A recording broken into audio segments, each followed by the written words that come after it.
चलिए, इसके पहले हमने बैलेंस केमिकल इक्वेशन के बारे में हमने बात किया था। अब हम बात कर रहे हैं अनबैलेंस केमिकल इक्वेशन। जैसा कि इसके पहले हमने बात किया था, बैलेंस केमिकल इक्वेशन वह केमिकल इक्वेशन जिसके अंदर रिएक्टेंट साइड और प्रोडक्ट साइड के तरफ जितने भी रिएक्टेंट साइड में जितने भी एटम है उतने ही प्रोडक्ट साइड में एटम है, तो उनको हम बैलेंस केमिकल इक्वेशन कहते हैं। यदि जस्ट उसके अपोजिट, यदि दोनों तरफ यानी रिएक्टेंट साइड और प्रोडक्ट साइड की तरफ, यानी दोनों तरफ एटमों की संख्या या मॉलिक्यूल की संख्या बराबर नहीं होती है, उसे हम अनबैलेंस केमिकल इक्वेशन कहते हैं। और उस स्थिति में हम कुछ मेथड यूज करते हैं जिसके द्वारा उस केमिकल इक्वेशन को हम बैलेंस करते हैं। तो जैसे कि देखते हैं हम यहाँ पर कि अनबैलेंस केमिकल इक्वेशन वह केमिकल इक्वेशन जिसके अंदर equal number of not equal number of product molecule are called unbalanced chemical equation। फिर से देखिएगा, the chemical equation in which number of reactant molecule not equal to number of product molecule is called unbalanced chemical equation। ये बात ध्यान रखिएगा, reactant, ये reactant side है और ये क्या है, प्रोडक्ट साइड है। तो यहां पर देखिए एक एग्जांपल के रूप में हम ले रहे हैं, H2 प्लस O2 क्या बना, वाटर का फॉर्मेशन हुआ।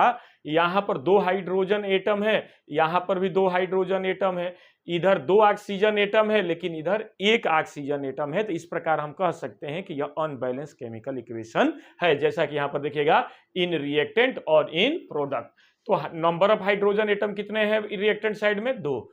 इन प्रोडक्ट साइड में कितने हैं, दो।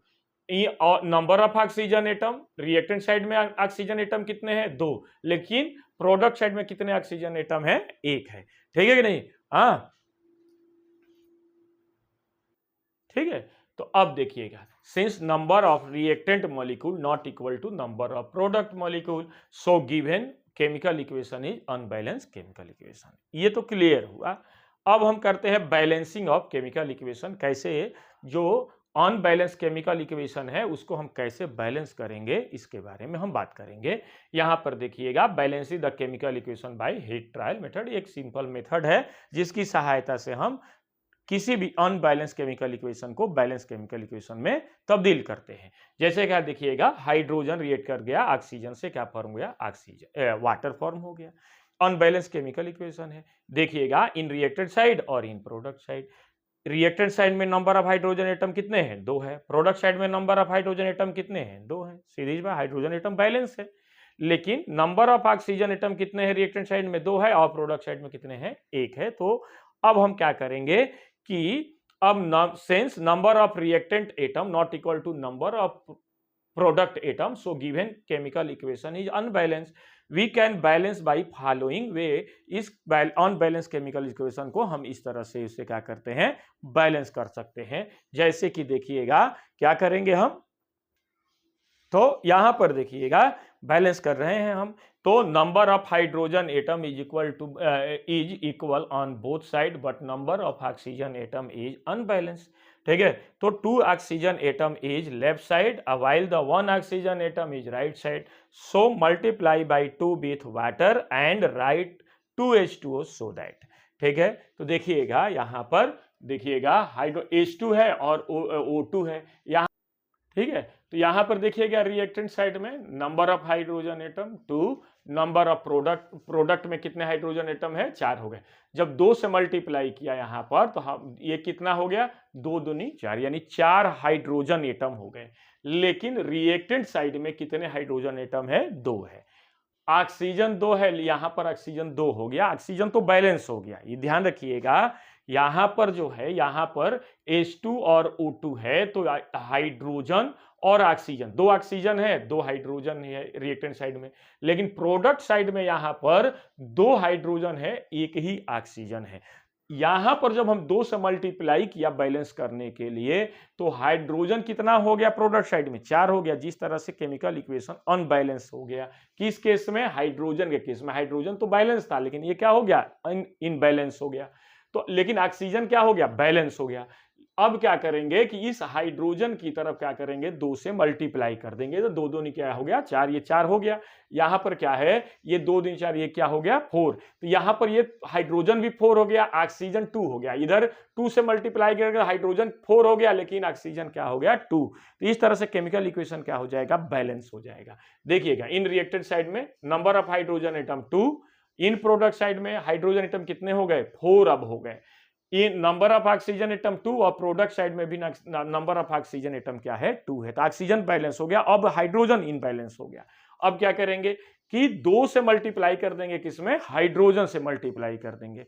तो 2 से हाइड्रोजन से मल्टीप्लाई करेंगे तो हाइड्रोजन 4 हो गया, इधर भी हाइड्रोजन 4। देखिए 2 2, ये देखिएगा थोड़ा सा ध्यान रखिएगा यहां पर, ये जो है ये हाइड्रोजन मॉलिक्यूल है। यदि ऐसे लिखें तो ये क्या है, हाइड्रोजन एटम है। तो ये हाइड्रोजन एटम बोला जाएगा, इसको क्या बोला जाएगा, हाइड्रोजन मॉलिक्यूल बोला जाएगा। हाइड्रोजन जो है फर्स्ट ए ग्रुप से भी ताल्लुक रखता है और सेवेंथ ए ग्रुप से भी ताल्लुक रखता है।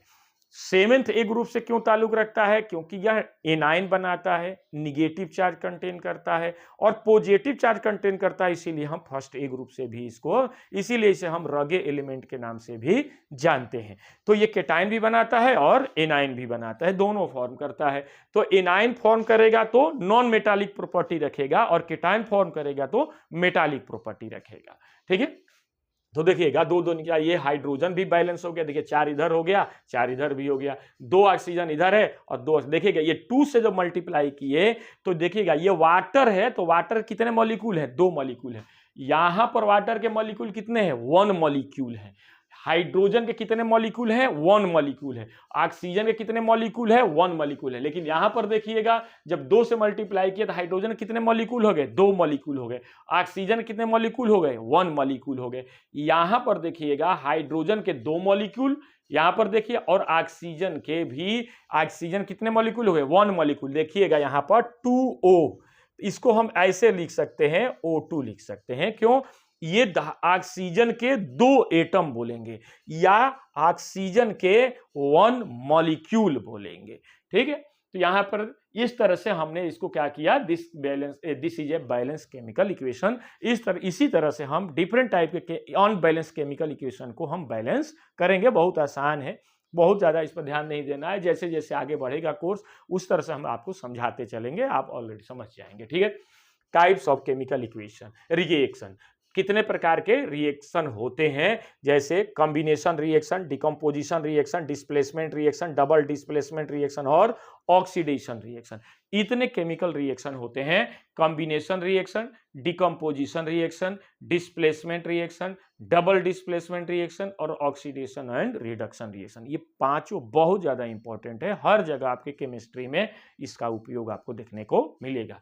कॉम्बिनेशन एक एक लेकर हम चल रहे हैं। कॉम्बिनेशन रिएक्शन, कॉम्बिनेशन रिएक्शन क्या होता है, 2 एलिमेंट क्या करेंगे, एक दूसरे से कंबाइन कर जाएंगे, या 2 कंपाउंड एक दूसरे से क्या करेंगे, कंबाइन कर जाएंगे। 2 मॉलिक्यूल एक दूसरे से क्या करेंगे, कंबाइन कर जाएंगे, जुड़ जाएंगे, तो एक नए कंपाउंड का फॉर्मेशन होगा, जिसे हम क्या कहते हैं, कॉम्बिनेशन रिएक्शन। ऊपर जो एग्जाम्पल लिखा हुआ है, हाइड्रोजन ऑक्सीजन से जुड़ गया, क्या बन गया, वाटर, तो ये क्या है, कॉम्बिनेशन रिएक्शन है। ठीक है नहीं, तो कॉम्बिनेशन रिएक्शन किसे कहते हैं, those chemical reaction in which 2 or more than 2 substances combine to form a single substances called combination reaction. जब 2 एलिमेंट एक दूसरे से जुड़ जाते हैं, चिपक जाएंगे, एक नए प्रकार का कंपाउंड का एक फॉर्मेशन होता है या सब्सटेंसेस का फॉर्मेशन होता है, उसे हम कॉम्बिनेशन रिएक्शन कहते हैं। जैसे यहां पर एग्जांपल के रूप में देखिएगा, एग्जांपल से समझ में आ जाएगा कि कॉम्बिनेशन रिएक्शन क्या है। मैग्नीशियम रिएक्ट कर गया ऑक्सीजन से, है ना, तो मैग्नीशियम का क्या हो गया, ऑक्सीडेशन हो गया। देखिएगा यहां पर ऑक्सीडेशन एंड रिडक्शन रिएक्शन लिखा हुआ है, तो यहां पर ऑक्सीजन के जुड़ने को क्या कहते हैं, ऑक्सीडेशन रिएक्शन कहते हैं। ऑक्सीजन के निकलने को क्या कहते हैं, रिडक्शन रिएक्शन कहते हैं। तो यहां पर क्या है, देखिएगा ऑक्सीजन जुड़ गया है किसके साथ, मैग्नीशियम के साथ, तो मैग्नीशियम के साथ जुड़ गया है यहां पर। तो ऑक्सीजन जब मैग्नीशियम के साथ जुड़ेगा तो मैग्नीशियम का क्या हो जाता है, ऑक्सीडेशन हो जाता है, और इस केमिकल रिएक्शन को कहते हैं ऑक्सीडेशन रिएक्शन। ठीक है, लेकिन यहां पर चूंकि जो है ये कॉम्बिनेशन रिएक्शन हम पढ़ रहे हैं, तो ऑक्सीजन जुड़ गया मैग्नीशियम के साथ, क्या बन गया, मैग्नीशियम ऑक्साइड, है ना। ये ध्यान रखिएगा कि किसी भी सिंगल एटम का ऑक्सीडेशन नंबर 0 होता है, ठीक है कि नहीं। ठीक है, तो यहां पर देखिएगा यदि हम बात करें ऑक्सीडेशन नंबर की, तो ऑक्सीजन का, मैग्नीशियम का ऑक्सीडेशन नंबर क्या है, 0 है। ऑक्सीजन का भी ऑक्सीडेशन नंबर क्या है, 0 है। जो चार्ज होता है किसी भी एटम के ऊपर, आयन के ऊपर, वो उसका ऑक्सीडेशन नंबर कहलाता है। सिंगल एटम का ऑक्सीडेशन नंबर हमेशा 0 होता है। होमो एटॉमिक स्पीसीज का ऑक्सीडेशन नंबर 0 होता है। होमो एटॉमिक मतलब, होमो मतलब समान, एटॉमिक स्पीसीज यानी 2 या 2 से अधिक एटमों से मिलकर का बना हुआ कोई स्ट्रक्चर। तो यहां पर देखिएगा दो ऑक्सीजन एटम से मिलकर के बना है O2, तो इसलिए ये होमो एटॉमिक स्पीसीज कहलाएगा। और इसी होमो एटॉमिक स्पीसीज में ऑक्सीजन का ऑक्सीडेशन नंबर 0 होगा। Cl2 में Cl का ऑक्सीडेशन नंबर 0 होगा, है ना। उसी तरह से P4 यदि बात करते हैं, ये देखिएगा फास्फोरस किस फॉर्म में पाया जाता है, P4 फॉर्म के पाया जाता है। सल्फर किस रूप में पाया जाता है, S8 के फॉर्म में पाया जाता है। ऑक्सीजन किस फॉर्म पाया जाता है, O2 और O3 के फॉर्म में पाया जाता है। तो एसिड में सल्फर का ऑक्सीडेशन नंबर कितना होता है, 0 होता है। P4 में फास्फोरस का ऑक्सीडेशन नंबर कितना होता है, 0 होता है। O2 या O3 जिसको ओजोन के नाम से जानते हैं, O3 में ऑक्सीजन का ऑक्सीडेशन नंबर 0 होता है। O2 में ऑक्सीजन का ऑक्सीडेशन नंबर 0 होता है, ठीक है। ये जितने हमने बात किया ये सभी क्या हैं, नॉन मेटल के रूप में भी जाने जाते हैं। क्यों, क्योंकि ये एनायन का फॉर्मेशन करते हैं, निगेटिव चार्ज कंटेन करते हैं, ठीक है। ठीक है, तो यहां पर मैग्नीशियम जब ऑक्सीजन के साथ रिएक्ट कर गया है, तो ये क्या बन गया, मैग्नीशियम ऑक्साइड। तो यहां पर देखिएगा इस तरह से देखिएगा मैग्नीशियम, तो यहां पर क्या हो गया, +2, और यहां पर क्या हो गया, -2। यहां पर देखिएगा 0 से इसका ऑक्सीडेशन नंबर कितना हो गया, बढ़ गया, +2 हो गया। ऑक्सीडेशन में पॉजिटिव चार्ज बढ़ता है और रिडक्शन में पॉजिटिव चार्ज घटता है ना। तो ये ध्यान रखिएगा, ऑक्सीडेशन होगा। लेकिन चूंकि हम पढ़ रहे हैं कॉम्बिनेशन रिएक्शन, तो ऑक्सीजन जो है मैग्नीशियम के साथ जुड़ गया और जुड़ करके एक नए कंपाउंड का फॉर्मेशन कर गया, जिसे हम क्या कह देते हैं, कॉम्बिनेशन रिएक्शन। ये मैग्नीशियम ऑक्साइड है। हाइड्रोजन क्लोरीन के साथ जुड़ गया, तो यहां पर हाइड्रोजन का जो है ऑक्सीडेशन नंबर 0, क्लोरीन का ऑक्सीडेशन नंबर 0 होगा। तो यहां पर H2 में हाइड्रोजन का ऑक्सीडेशन नंबर 0, Cl2 में Cl का ऑक्सीडेशन नंबर 0, रिएक्ट कर गया, क्या बन गया, हाइड्रोक्लोरिक एसिड। तो यहां पर इसका हाइड्रोजन का +1, ऑक्सीजन का, क्लोरीन का -1 हो गया।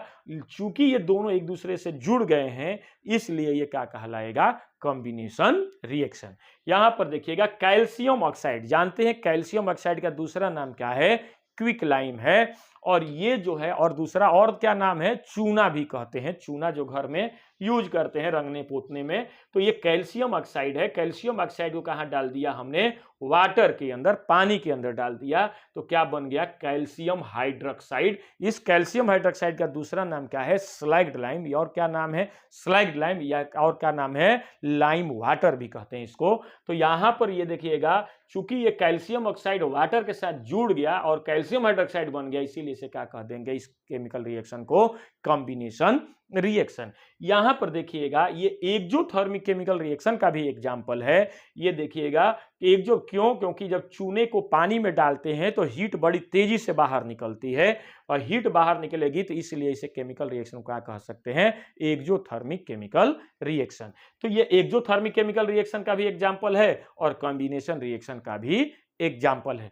आगे हम बात करेंगे decomposition reaction, displacement reaction, double displacement reaction, oxidation reduction reaction. ये बड़े ही इंपॉर्टेंट टॉपिक है, यानी ये ध्यान रखिएगा। डिकम्पोजिशन रिएक्शन हम अगले टॉपिक, अगले वीडियो में लेकर बात करेंगे, लेकिन अभी हम थोड़ा थोड़ा बता दे रहे हैं इसके बारे में कि डिकम्पोजिशन मतलब क्या होता है, टूटना, यानी किसी भी कॉम्प्लेक्स कंपाउंड को सिंपलर कंपाउंड में तोड़ने की विधि को क्या कहते हैं, जिस केमिकल रिएक्शन के अंदर कॉम्प्लेक्स कंपाउंड को सिंपलर कंपाउंड में तोड़ा जाता है तो उस केमिकल रिएक्शन को क्या कहते हैं हम, डिकम्पोजिशन रिएक्शन। ये तोड़ने की जो कॉम्प्लेक्स कंपाउंड को सिंपलर कंपाउंड में तोड़ा जाएगा तो उसे डिफरेंट मेथड यूज करते हैं। ये हीट डाल करके तोड़ सकते हैं, या सनलाइट डालकर तोड़ सकते हैं, या इलेक्ट्रिसिटी प्रवाहित करके उसमें इलेक्ट्रिसिटी फ्लो करा कर तोड़ सकते हैं। तो उस आधार पर जो है इसे हम क्या कहते हैं, डिकम्पोजिशन रिएक्शन। यदि हीट डालकर तोड़ेंगे तो ये डिकम्पोजिशन रिएक्शन डिफरेंट टाइप के 3 टाइप्स के होते हैं, जैसे thermal decomposition reaction, electrolytic decomposition reaction और फोटोकेमिकल डिकम्पोजिशन रिएक्शन। यदि जो है हीट डालकर तोड़ रहे हैं कॉम्प्लेक्स कंपाउंड को सिंपलर कंपाउंड में तो उसको कहते हैं थर्मल डिकम्पोजिशन रिएक्शन। यदि इलेक्ट्रिसिटी फ्लो करा करके हम इस कॉम्प्लेक्स कंपाउंड को सिंपलर कंपाउंड में तोड़ते हैं तो उसको कहते हैं इलेक्ट्रोलाइटिक डिकम्पोजिशन रिएक्शन। यदि सनलाइट डाल करके कॉम्प्लेक्स कंपाउंड को सिंपलर कंपाउंड में तोड़ते हैं तो उसको कहते हैं फोटोकेमिकल डिकम्पोजिशन रिएक्शन। उसके अलग अलग एग्जाम्पल भी है। डिस्प्लेसमेंट रिएक्शन क्या है, यानी किसी भी कोई कंपाउंड है और उस कंपाउंड के अंदर हम किसी कंपाउंड को हम किसी दूसरे कंपाउंड से रिएक्ट कराते हैं। एक एग्जांपल थोड़ा देखिएगा, यानी या ये कह लीजिएगा कि किसी मेटल का चाहे किसी एलिमेंट का किसी कंपाउंड के साथ रिएक्शन कराते हैं तो वो एलिमेंट उस कंपाउंड के अंदर का एलिमेंट या दूसरा जो एलिमेंट है जो ज्यादा हाईली रिएक्टिव होगा वो highly reactive element less reactive element को क्या कर देगा, कंपाउंड से डिस्प्लेस कर देगा। इसको समझने के लिए आपको जो है इलेक्ट्रोकेमिकल सीरीज या रिएक्टिविटी सीरीज को आपको पढ़ना पड़ेगा, या हम उसके बारे में बात करेंगे नेक्स्ट वीडियो में। यानी जैसे एक बात करते हैं हम एग्जांपल के, जिसे जिंक है, जिंक रिएक्ट कर गया लोहा के साथ FeSO4 के साथ, है ना, लोहा फेरस सल्फेट के साथ। तो फेरस सल्फेट के साथ रिएक्ट कर गया तो यहां पर जो है आयरन है और यहां पर क्या है, जिंक है। तो यहां पर जिंक इलेक्ट्रोकेमिकल सीरीज में ऊपर पाया जाता है। यदि हम बात करें इलेक्ट्रोकेमिकल सीरीज की तो इलेक्ट्रोकेमिकल सीरीज क्या है, डिफरेंट एलिमेंट जिसकी अलग अलग रिएक्टिविटी होती है उनको एक सीरीज में एक पैटर्न में अरेंज कर देते हैं तो उसको कहते हैं इलेक्ट्रोकेमिकल सीरीज या रिएक्टिविटी सीरीज। तो कुछ एलिमेंट हाइड्रोजन से ऊपर रखा जाता है, कुछ एलिमेंट को हाइड्रोजन से नीचे रखा जाता है। हाइड्रोजन से जो ऊपर पाए जाने वाले एलिमेंट होते हैं वो हाइड्रोजन से नीचे पाए जाने वाले एलिमेंट से हाईली रिएक्टिव होते हैं। तो यहां लेकिन कहा जाता है, इलेक्ट्रोकेमिकल सीरीज कहती है कि हाइड्रोजन से ऊपर पाए जाने वाले एलिमेंट हाइड्रोजन से नीचे पाए जाने वाले एलिमेंट को उसके कंपाउंड से इजीली डिस्प्लेस करके उसका जगह ले लेता है। तो भाई जगह ले लेगा तो इसका मतलब यह हुआ कि जो ऊपर वाले एलिमेंट है वो नीचे वाले एलिमेंट को डिस्प्लेस इसलिए कर दिया क्योंकि ऊपर वाले एलिमेंट हाईली रिएक्टिव है। यदि मान लीजिए कि ऐसे केमिकल रिएक्शन दे दिया, इक्वेशन दे दिया गया जिसमें दोनों एलिमेंट हाइड्रोजन से ऊपर ही पाए जाते हो, तो दोनों हाइड्रोजन से ऊपर पाए, जैसा कि यहां पर है जिंक और लोहा दोनों हाइड्रोजन से ऊपर पाए जा रहे हैं। अब इनमें कंपैरिजन किया जाएगा कि ये दोनों जो है कौन ऊपर है इसमें। तो लोहा से जिंक ऊपर पाया जाता है, इसलिए जिंक क्या कर देगा, लोहे को फेरस सल्फेट से डिस्प्लेस कर देगा। क्या बन जाएगा, जिंक सल्फेट बन जाएगा और आयरन क्या हो जाएगा, बाहर निकल जाएगा। ठीक है कि नहीं। तो इस तरह से इसे क्या कहते हैं, डिस्प्लेसमेंट रिएक्शन कहते हैं। ठीक है। उसी तरह से बात करते हैं डबल डिस्प्लेसमेंट। तो डबल डिस्प्लेसमेंट के दो कंपाउंड रिएक्ट कर जाएंगे, जिंक का भी अलग एक कंपाउंड होगा और लोहे का भी अलग कंपाउंड होगा। दोनों एक दूसरे को क्या कर देंगे, इंटरचेंज कर देंगे।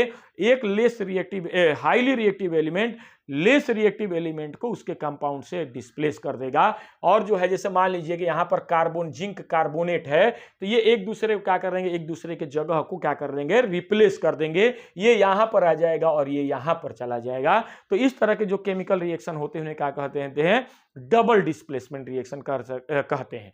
ठीक है। ऑक्सीडेशन और रिडक्शन किसे कहते हैं, ऑक्सीडेशन और रिडक्शन रिएक्शन किसे कहते हैं, पहले तो ये समझना पड़ेगा ऑक्सीडेशन किसे कहते हैं, रिडक्शन किसे कहते हैं। ऑक्सीडेशन ऑक्सीजन के जुड़ने को क्या कहते हैं, ऑक्सीडेशन ऑक्सीजन के निकलने को क्या कहते हैं, रिडक्शन। या इलेक्ट्रॉन के निकलने को क्या कहते हैं, ऑक्सीडेशन, और इलेक्ट्रॉन के जुड़ने को क्या कहते हैं, रिडक्शन कहते हैं। ऑक्सीडेशन में पॉजिटिव चार्ज बढ़ता है और रिडक्शन में पॉजिटिव चार्ज घटता है। लेकिन वह केमिकल रिएक्शन जिसके अंदर ऑक्सीडेशन और रिडक्शन दोनों होता है उसे क्या कह देते हैं, ऑक्सीडेशन रिडक्शन रिएक्शन, चाहे एक लाइन में कह देंगे रिडॉक्स रिएक्शन, है ना। तो ये हम जो है अगले वीडियो में हम इसके बारे में बात करेंगे, पूरे डिटेल में बात करेंगे। हम एक एक जो है जितने भी केमिकल दिए गए हैं सबका जो है हम डिफिनीशन भी लिखवाएंगे और साथ ही में उसका एग्जाम्पल भी, सटीक एग्जाम्पल भी लिखवाएंगे। तो आज की क्लास यहीं पर समाप्त होती है। Okay, thank you very much.